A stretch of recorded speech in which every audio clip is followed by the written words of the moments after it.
We're all done playing with bottles of snake oil when it comes to the Forester's head gasket issues. Let's go ahead and finish up the cooling system and get this car back together and give it to my mom.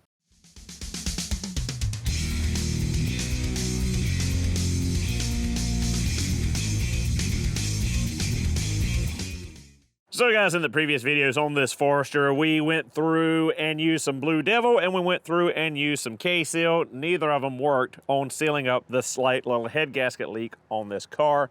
And now we've got schmoo in the radiator and the cooling system to flush out. But in the meantime, while doing that, we wiped out our water pump. So we've got a brand new water pump, brand new thermostat. We've got our PCV Union lower plenum gaskets. We've got PCV hose, coolant line hose, and O-rings for the coolant crossover pipe under here. There's some slight signs of leakage, and we might as well go ahead and tackle all of that while we've got the cooling system drained out. Now, we have done videos in the past on these O-rings and the PCV Union down here. We've also done a video in the past on the water pump. So I'm not going to go super in-depth on these, but we are going to show an overview of doing the replacement. But before we do that, there is a huge shout out and thank you in order for SubaruPartsDeals.com. They sent me all the parts for this car, for this video. Check out SubaruPartsDeals.com, your online retailer for genuine Subaru parts. Easy to navigate website. You can search by model, year, and trim, or you can simply type in your VIN number to easily find the parts you need for your Subaru. Or you can shoot them a call or an email, and their staff will be glad to help you figure out what parts you need for your DIY Subaru repair projects.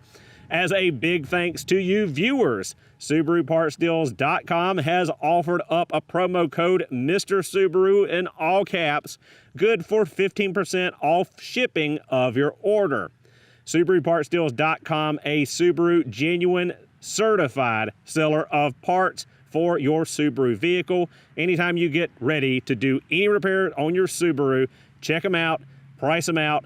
They got some of the best prices out there on Subaru genuine parts. So for our water pump, we've got a 21110AA690. Our thermostat is a 21210AA181. And we'll cover all these other part numbers as we get down to them. Our cooling system is already drained out because I wanted to get that water and K-Seal out because it got below freezing here the last couple of nights. So we're going to get into the car. We're going to take off the thermostat housing. We're going to put a new thermostat in there, a new gasket, and we're going to get the belt drive up here off so we can get the water pump out and replace it first.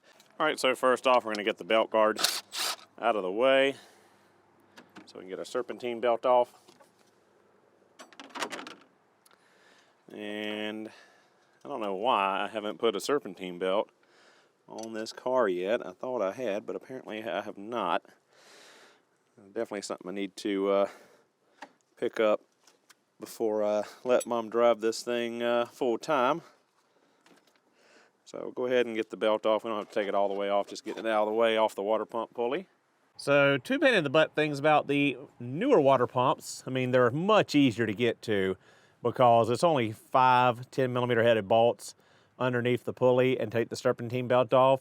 On the old EJs, you had to take the whole front of the engine apart and the timing belt off to get to the water pump. So this is much easier, but you have to take off the pulley, which isn't terrible. There is a special holder tool that goes in these holes to hold this pulley where you can break those bolts free.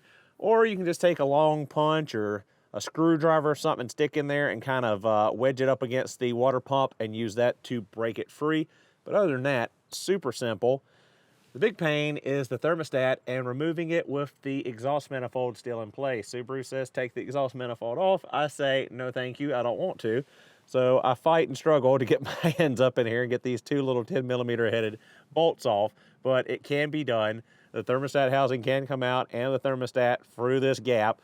It's just takes slender fingers, dexterous fingers, and a lot of patience. So this is a special Japanese import tool from Kyoto Tool Company, KTC. This is the AE81 for the F-Series engine crank pulley, and can be used for the water pump and the cam pulleys. So we lock that in place, and then we can take our bolts free, as you see here. And again, you do not have to have this tool. It just makes life a lot easier when you have it. Or if you got a Milwaukee M12 right angle impact, you can probably just fit it right up in there and bust those loose. But you might have to take the cooling fans loose for clearance, actually.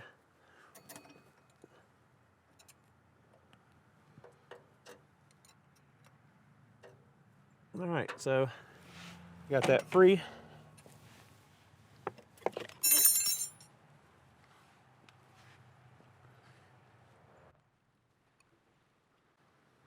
Let the cooling system drain out overnight, so hopefully we won't have any residual pour out on us when we get this taken loose. So 3/10 off, and then our pulley is kind of stuck, so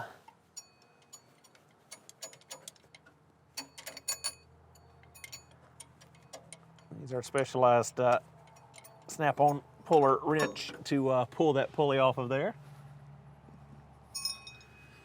Joke, of course. So once that's free, we can go ahead and knock loose the 5 10mm headed bolts holding the water pump assembly to the upper oil pan. And again, we can see clearly that stream of the Blue Devil where it had leaked out of the water pump there at the weep hole. I'm going to go get a socket and a ratchet to get that top bolt out though.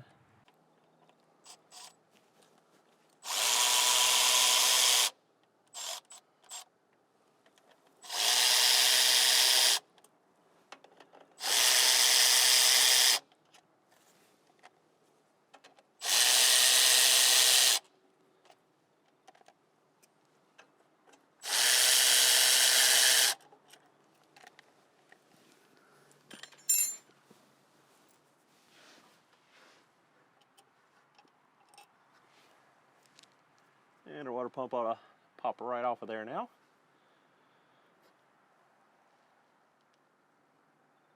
I'm sure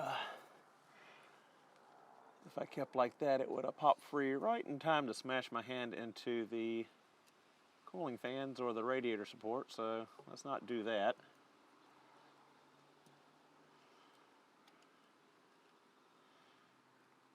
We got some residual in there, don't we?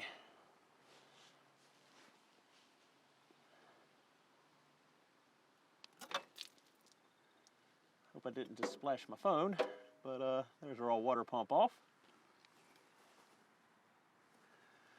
And the water pump gasket is really baked on there. Jeez.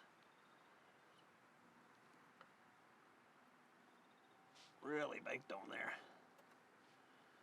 Wow. It was bad.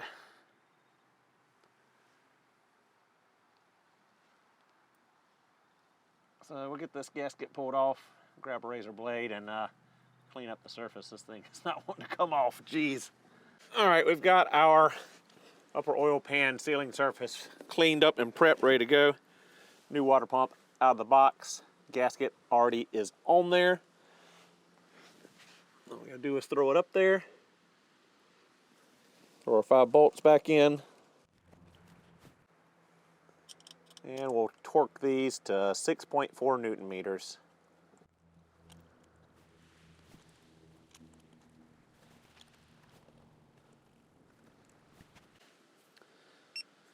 And 6.4 Newton meters set on the torque wrench.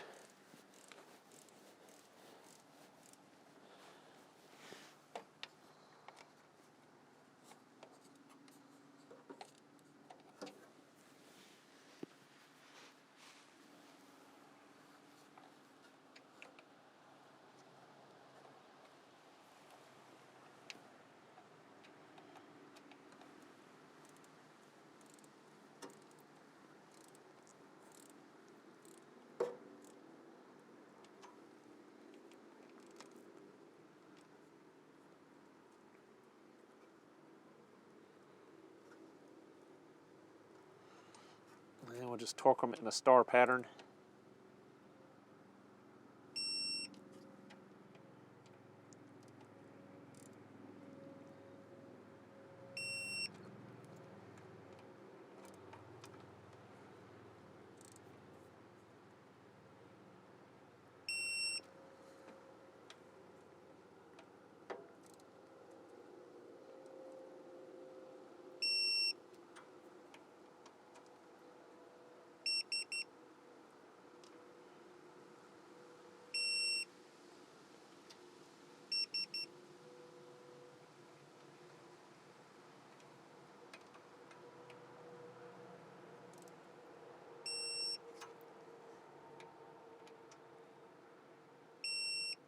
And all set. Now we can put our pulley back on.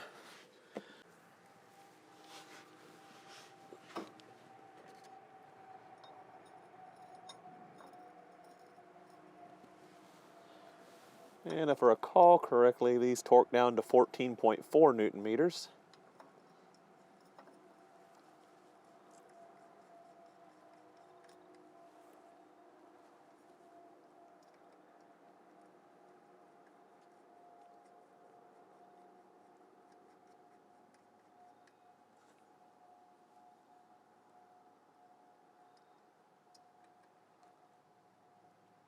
Actually, they torque to 14 Newton meters even. You should be able to just grab hold of her and torque her that way.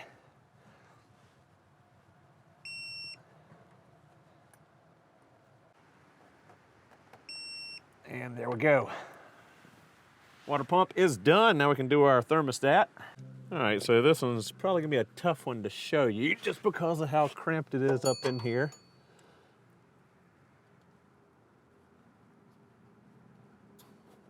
When you don't follow factory procedure, that is.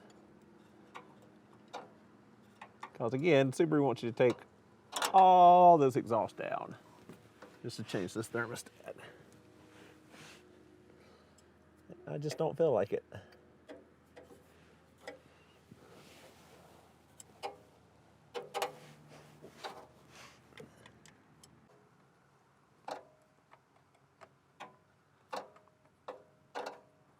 I can say it was a big pain trying to get this thing up here without a thermostat, just putting the gasket in there. But with a thermostat holding the gasket in place, it should be much easier to put back together correctly than the way I was doing it earlier with the thermostat out, running that head gasket stop leak in there. After you loosen them to a certain point, you can kind of get your fingers up in there if you have slender enough and strong enough fingers. Otherwise, you're just going to be turning this wrench 1,000,008 turns. And no, you really can't get a ratchet wrench in here, and really can't get a speed wrench on it either, just because of the angles and the obstructions and the throw. So a 12-point single box combo XL long is about your best choice to get in here after it. In all honesty, I should take that lower hose off, but it does add some tension to the thermostat housing, allowing me to get a turn on these bolts rather than taking it off and it being slack and not really having any kind of traction. All right, got the thermostat housing down and the old gasket. And grab our new thermostat and new gasket. Factory service manual does not state in which orientation to put the jiggle valve, but I'm assuming towards the front of the engine. In the older EJs, you pointed it up towards the top because it was mounted on the front like this.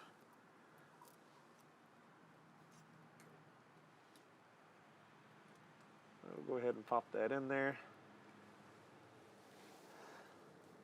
Hopefully it's a snug enough fit that it will hold against gravity.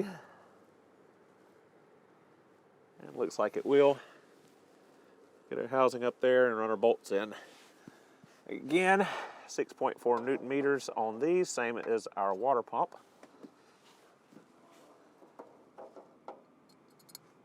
I think I kind of screwed myself on this. I should have left the water pump and water pump pulley off. Give myself a little more room under here. Alrighty, got that in there a lot easier than it came out. And now we'll just snug down these bolts. 6.4 Newton meters. Of course, we cannot get a torque wrench on that. This is basically till it bottoms out. This is a flush mount flange with a gasket in between, so you're just crushing down that little O-ring. around the outside perimeter of the thermostat, and that's basically it.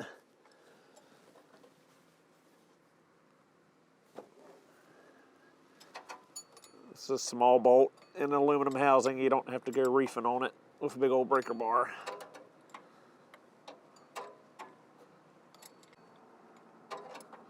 Basically you're just turning till you can't turn no more, and just a smidge past it. Right there, stop turning easy. Just give it a little more and we're good.